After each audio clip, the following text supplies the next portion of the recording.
Hey everybody, Bruce Haynes of mlmwildfire.com coming to you tonight with a quick story about baggage and how it can damage you. So here it is. This is several hundred years ago. There were two monks that were walking on a journey of many months. There was an old monk and a young monk. And in their quest and journeys, they came across many situations that they had to make decisions on about how they would face challenges in their lives of being passive and being monks who had one of their vows was to never, ever touch a female, never touch a woman. Well, one day they're walking after some very heavy rains. They came across, right outside of a village, a raging river. It was probably waist to chest high deep, and the current was very fast. And standing on the side of the river was a woman in her middle-aged, and she was carrying a bundle of packages and had gone for miles around to find these packages and was now trying to get across the river. These two monks came across her and they surveyed the situation. She turned to the senior monk and she said, "Sir, would you help me get across the river? I have children that are waiting for me and I need to get home and I don't believe I can get around this river. It's too strong for me." And without another word, the monk gently indicated that she should come in.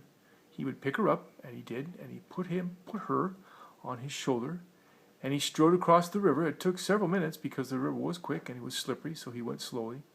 And she rode on his shoulders, and the younger monk, not believing what he was seeing, followed the older monk into the river, and across the river they went. 10 to 15 minutes later, they were across, and the monk very quietly placed the woman on the ground, and she thanked him and went on her way. In the meantime, the younger monk looked at the older monk and could not believe what he had seen, that he had broken his vow. And the older monk motioned to the younger monk that they were going to continue their journey, and so for the next 3 hours they walked in silence. But the older monk sensed and knew the younger monk was struggling because they had broken their vows of picking up a woman and touching a woman. And finally the young monk could stand it no longer. He blurted out to his older companion, he said, "How could you have done that? You've ruined the vows, and you broke your vow, and you touched that woman." And the older monk very calmly looked at the younger monk. He said, "You have to know what's right, and what is right was to take the woman across the river.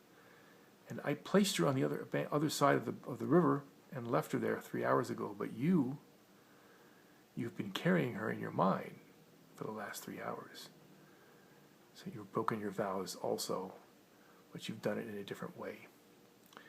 And the point of the story, of course, for the older monk was that the younger monk could not get past what was the right thing to do, which was to help the woman, and had spent the last 3 hours in mental torture and turmoil and anguish, and he had probably missed everything they walked by. He probably wasn't even paying attention to what was happening on the journey.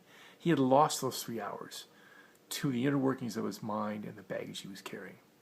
So I ask you, what baggage are you carrying? You need to let go of the baggage that you're carrying. It could be something you said, something you didn't say, something that was an action that you might have taken in the past that you wish you could take back, or an action that you wish you had taken, but you didn't. What good does it do you to dwell on the past? Nothing. Zero. Live in the present. Live in the now. Let life take you in the present and the future. And stop worrying about what went on in the past. What's gone is gone. What's past is past. Learn from the mistakes and move on.